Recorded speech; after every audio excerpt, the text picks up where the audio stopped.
и милости Твоей, молим Тися, услыши и помилуй.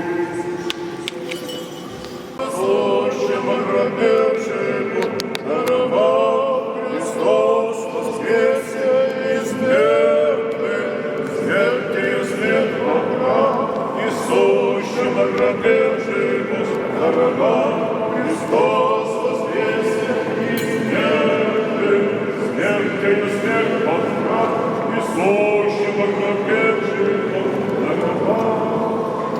Возлюбленные во Христе, всечестные отцы-братья и сестры, так хотелось бы, конечно, чтобы соло услышали «Господи помилуй», но вот у нас регент говорит, что очень устала, и придется мне немножко сказать о том, что как ленивого раба Господь наказал в свое время.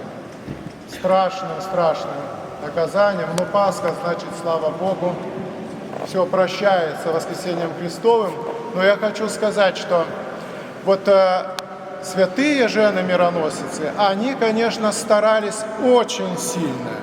Они ранним утром, это только первые такие начались зорницы, и они уже на ногах, за город, с Матерью Божией вместе.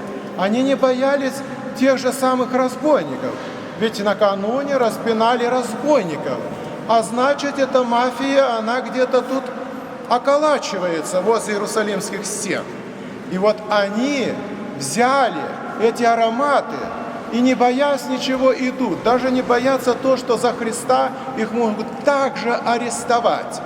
И вот эти зорницы, это благодатный огонь, который вчера наблюдали, и сошел огонь на гроб Господень. И вы знаете, один был монах, который верующий, конечно, но хотел проверить, действительно огонь этот не сходит. И он каким-то способом в каком-то уступе в гробе Господнем прикрылся, чтобы его не заметили. Но худенький, видимо, был такой, и запрятался. И вот заходит патриарх Иерусалимский, и он полностью до рубашки раздетый, до этой белой, длинной до пола, никаких спичек, ничего, горючих веществ, и начинает молиться. При молитве он думает, как он будет читать книжечку молитвослов. Ведь там же темно, в кукле гроба Господня. И вдруг появляется голубое пламя, зарево, при котором довольно-таки хорошо видны все буквы. И патриарх начинает молиться, да так, что со слезами. И монах видит, что у него слезы текут. И над ним это пламя, вот это вот зарево превращается в белый цвет и становится как бы нимбом над головой. И патриарх это чувствует, берет эти свечи и подносит к этому белому зареву. И свечи зажигаются. Вот тогда монах убедился, что здесь не какие-нибудь фокусы совершаются, а что действительно благодатный огонь подается.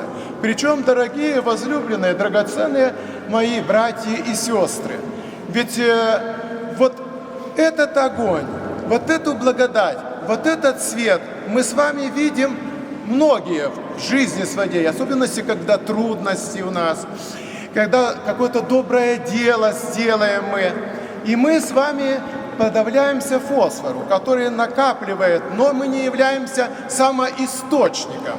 И вот святые, они накапливали этот опыт, они светились, лица лучезарные были.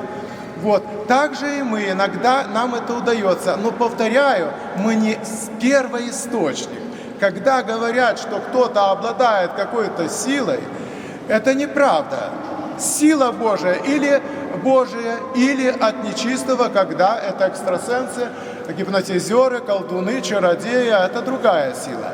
Но она не Божия. А здесь надо всегда знать, что бы Господь нам не дал, какое чудо нам не спаслал.